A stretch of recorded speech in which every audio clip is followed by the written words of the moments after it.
Before we get into today's chat, quick one. If you're not 100% sure how your HR is really holding up, take our free HR health check. It's short, jargon-free, and gives you a clear score on what's working and what needs a bit of love.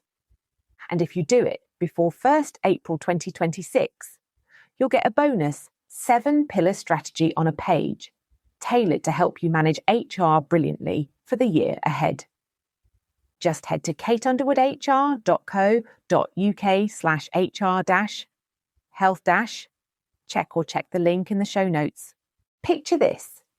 It's Tuesday, the 21st of October. I'm on a client call. Hazel, our wellbeing officer, tilts her head at my pause. The client says, "Can we do it this way?" It's faster. My HR brain says, "That breaks the rules." My sales brain whispers, "We could lose the contract." Here's the question. What if playing it HR safe costs you clients, but bending the rules costs you much more? It's Black History Month, so fairness and inclusion are in the spotlight. Let's get this right. Welcome. Hello, I'm Kate. This is Buzzing About HR. Today we're talking about when HR advice seems to cost you clients and how to keep the work, stay legal and protect your people. It's UK only, plain English, no faff. Kettle on, let's crack on. Why this matters. Small businesses live and die by relationships. When a big client pushes, it's tempting to say yes, but one risky yes can end with a claim, a fine and damage to your name. You'll see lots of posts about equality this month. You may also hear quiet nudges to be commercial and look the other way. You do not have to choose between ethics and income. You need a simple way to hold the line and still be helpful. What helps and what doesn't?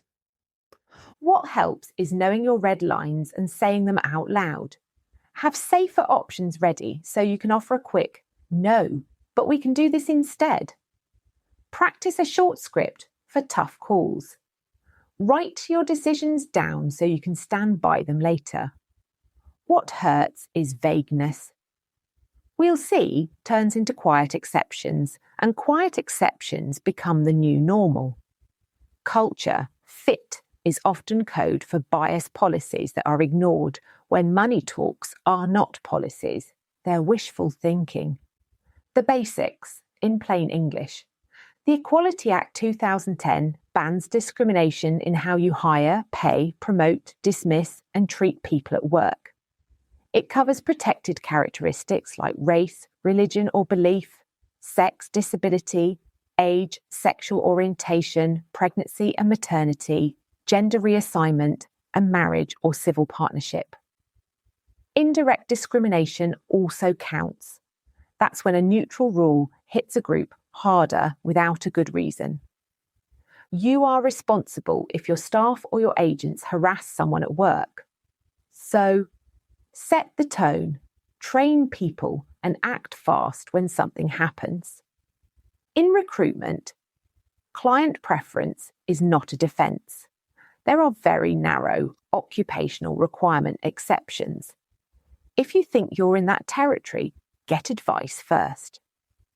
Follow the ACCUS codes. Fair steps and good notes make a good defence. And remember, many big clients build compliance into their contracts and tenders. If you cut corners and it blows up, they can drop you anyway. Bottom line, saying no to unlawful requests protects your business. Your brand is worth more than a short-term fee. How to stay commercial and compliant. Here's how I handle it in practice. First, I set 3 non-negotiables. For example, no discriminatory shortlists, no unpaid overtime, no sham self-employment. Then I write 2 legal alternatives for each one, so I'm never saying no without an option. I keep a simple traffic light risk rating. Red means unlawful. Amber means possible with conditions. Green means fine. everyone in sales and ops understands it. I practice a short line for tricky moments. We can't do that, but here are 2 ways to meet your goal. I follow up with a short email setting out what was asked, what I recommend, and why I name who owns the decision, because the buck has to stop somewhere. With big clients, I agree the ground rules at the start: equality, fair hiring, hours, safety, and we both sign them. I give managers a quick refresh on discrimination, harassment, and fair process. With real examples, they'll recognise I keep a simple log of the tough asks we decline and the alternatives we use. If something feels really risky, I pause and get director sign-off before we move. And I tell the fairness story. Especially in Black History Month, I explain how these standards protect clients too. Fewer claims, better teams, stronger brands.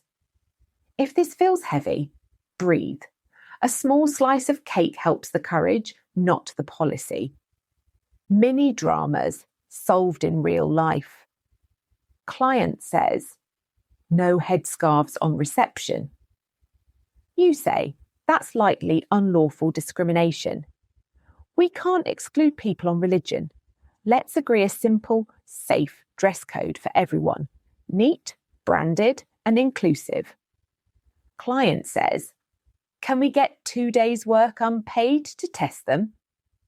You say, we can't do unpaid work. We can run a short pay trial with clear tasks and capped hours, at least at the national minimum wage. Or we can use a skills task instead. Hiring manager says, they're great, but not our vibe. You say, which job criteria did they miss? Let's stick to skills and behaviours. If it's style, not substance, we're drifting into bias.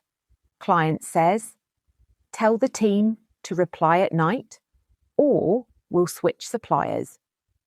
You say, we can set up a paid on-call rota, or we can promise next day responses. Both meet your need without burning people out. Sales says, skip references, we'll lose them. You say, we can do digital checks right now and give a conditional start. The process still happens, just faster. Quick Q&A. Is the client asked for it a defence? No. If it's discriminatory or unsafe, it's still on you. Who makes the final call? The person the buck stops with. HR lays out the law, the risks, the costs and the options, clearly and in writing. If it's lawful but risky, that person decides whether to proceed and owns the outcome. If it's unlawful, it's a no, no matter who asks. Can we ever favour a protected group?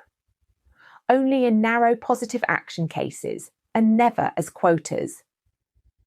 Get advice before you try it. Do we need to put principles in contracts? Yes. A short clause on equality, safety and whistleblowing helps you hold the line. What if a big client threatens to leave? Offer legal alternatives. If they insist on unlawful terms, let them go. It's cheaper than a claim. How do we handle a borderline ask? Use the traffic lights. If it's amber, write down the conditions, time box it and review it. If it's red, stop. Should we train everyone on this? Yes. Sales, ops, HR and line managers. 1 hour with real examples is enough to start. How do we balance DEI with commercial reality? Make DEI part of commercial reality. It lowers risk, improves hiring and strengthens your brand, track levers, grievances and bids, one to prove it. Should we talk about Black History Month? Yes, but with action. Share your standards, look at your data and fix the gaps. No token posts. What to have in place? Make sure your red lines are known. Keep your safer swaps handy. Practice your short script. Send notes after risky conversations and record who made the call and why. Put the principles into your client contracts. Train your managers and sales teams. Keep a log of tough asks and what you did instead. Once a month, review what worked and what needs to change. Before you go, decide your non-negotiables now. Offer legal alternatives quickly. Write short summaries after calls and make it clear who owns the decision. Train the people who make the day-to-day calls and walk away from unlawful requests. Outro. Back to that call. Hazel tilts her head like she's saying, "Say it clearly, then stand by it." Here's the line. Good HR keeps you in business. Bad shortcuts take you out of it. Hold the standard. Offer options. Keep the client if you can. But if it's illegal or unfair, it's a no. If it's lawful but risky, the decision sits with the person the buck stops with. Once all the facts are on the table and the rationale is written down. If you're facing a sticky client, ask right now. Book an HR chat. We'll map the risk, script the response, and keep you both compliant and commercial. I'm Kate. This is Buzzing About HR. Kettle on, standards up. See you next time. That's it for today. But if you fancy a bit of friendly HR advice in your inbox with zero waffle, come and join our newsletter. We send out bite-sized tips, plain English updates, and handy things you'll actually use. No spam, no fluff. You can sign up at kateunderwoodhr.co.uk/newsletter-sign up or just hit the link in the show